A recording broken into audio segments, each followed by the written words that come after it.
गणेश राम नगर बस्ती में हादसा हुआ है।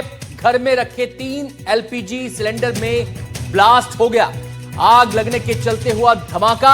आग लगने का कारण अभी तक साफ नहीं, लेकिन राहत की बात यह है कि इस हादसे में कोई जनहानि नहीं हुई है। फायर ब्रिगेड ने आग पर काबू पा लिया है।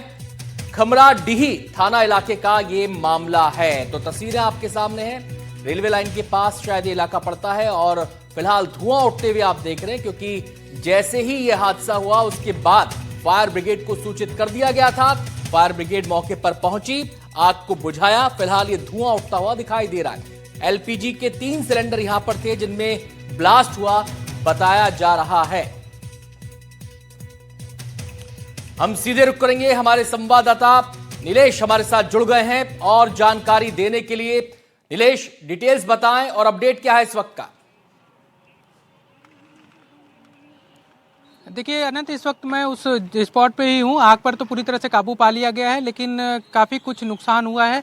नुकसान क्या हुआ है मैं प्रवीण से कहूँगा तस्वीरें दिखाएं, और एक जानकारी जो घर वाले साथ में हमारे, मैं उनसे बातचीत भी करता हूँ। क्या नाम है भी आपका? संतोष कुमार साहू भैया। आपका ही घर है? मेरा ही घर है।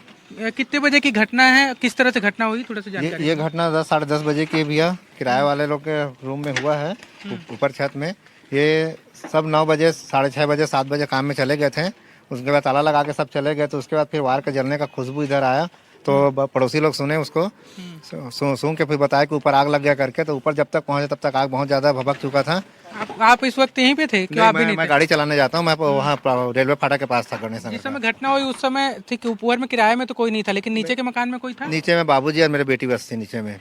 तो उन्हीं लोग फोन किए मेरे को, तो मैं तुरंत वहाँ से फिर कचना फाटक से यहाँ पे आया। तो जब देखा तो बहुत ज़्यादा आग फैल चुका था उस समय, लेकिन कोई वो नहीं कर पा रहे थे उसको। फिर थाना में फिर फ़ोन किया मैं, तो वहाँ से पुलिस की टीम आई। उसके बाद फिर वो फायर ब्रिगेड वाला जो आग बुझाते हैं ना, वो भी 3 गाड़ी आया था, बड़ा गाड़ी। 2-2.5 घंटे के मशक्कत के बाद आग को काबू पाया। कितना सिलेंडर रखा था जो फट गया, कितना बचा हुआ है? 4 रूम था भैया, चारों रूम में किराए वाले थे। चारों रूम का 4 सिलेंडर था। 3 सिलेंडर फटा है, बहुत विस्फोट हुआ है। और 1 सिलेंडर को नहीं फट पाया था, तो उसको जब पानी वो पड़ा ना, तो धीरे से वो ठंडा हुआ, तो फिर वो बच गया है। अच्छा, आप लोग का घर था बता रहे, आप लोग ही किराए में यहाँ पे रहते थे? क्या नाम है आपका? कलशवती सरावती। आप क्या काम करते हो? बाई काम करते हैं। क्या कितने बजे आप लोग घर से निकले थे और क्या क्या सामान? 6:30 बजे निकल जाते हैं। 6:30 7 बजने में 20 मिनट बकाया, तो मैं यहाँ से निकल जाते हैं। और क्या क्या सामान रखा था आपका अपना जो जल गया है? मेरे कपड़े, कागजात, पैसे और एक पायल था मेरा, और सब ये चूल्हा 2 चूल्हा था, एक कूलर थे और कपड़े सब जल गया? सब जल गया। पैसे से सब जल, कागजात पूरे सब जल गए। राशन पानी था, साग सब्जी भी लेके रखा था, सब थे।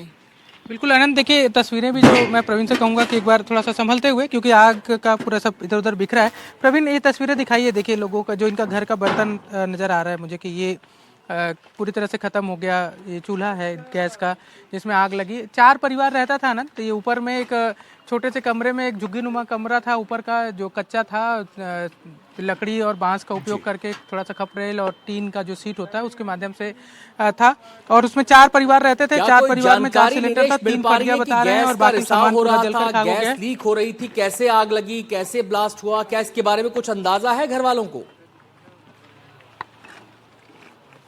देखिए जो घर के लोग हैं वो तो ये कह रहे हैं कि शॉर्ट सर्किट हुआ और उसकी वजह से आग फैली, और एक के बाद एक, चूंकि सघन बस्ती इलाका भी है और ये मकान भी जो थोड़ा सा ही मुझे जो नज़र आ रहा है ज़्यादा से ज़्यादा 1000 स्क्वायर फीट का कि ये छत होगी, और उस छत में 4 परिवारों के लिए 4 अलग अलग कच्चे कमरे बनाए गए थे। यानी कि 8 लोग उस 1000 के उसमें जो है रह रहे थे। उनका पूरा गृहस्थी का सामान था। अब शॉर्ट सर्किट वजह बताई जा रही है, लेकिन ये जाँच में सामने आएगा कि शॉर्ट सर्किट ही मूल वजह है या फिर गैस लीकेज का कारण है या फिर कोई और कारण है।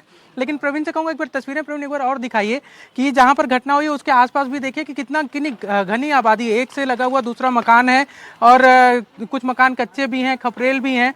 राहत की सबसे बड़ी बात इस पूरे घटना में अनंत ये रही कि इस आग की जो लपट है वो दूसरी जगह नहीं जा पाई। यहीं पर जितना भी प्रभाव हुआ है सिर्फ यही इस घर पर हुआ है, और घर के भी जो फर्स्ट फ्लोर का जो हिस्सा है जहां पर कच्ची झुग्गी टाइप की बनाई गई थी वहीं पर हुआ है। नीचे लोग थे। अगर सिलेंडर ब्लास्ट ऊपर न होकर कहीं से अगर छत पर ही हो जाता तो उसका नुकसान ज़्यादा हो सकता था, छत टूट सकती थी और नीचे जो लोग थे वो भी हताहत हो सकते थे।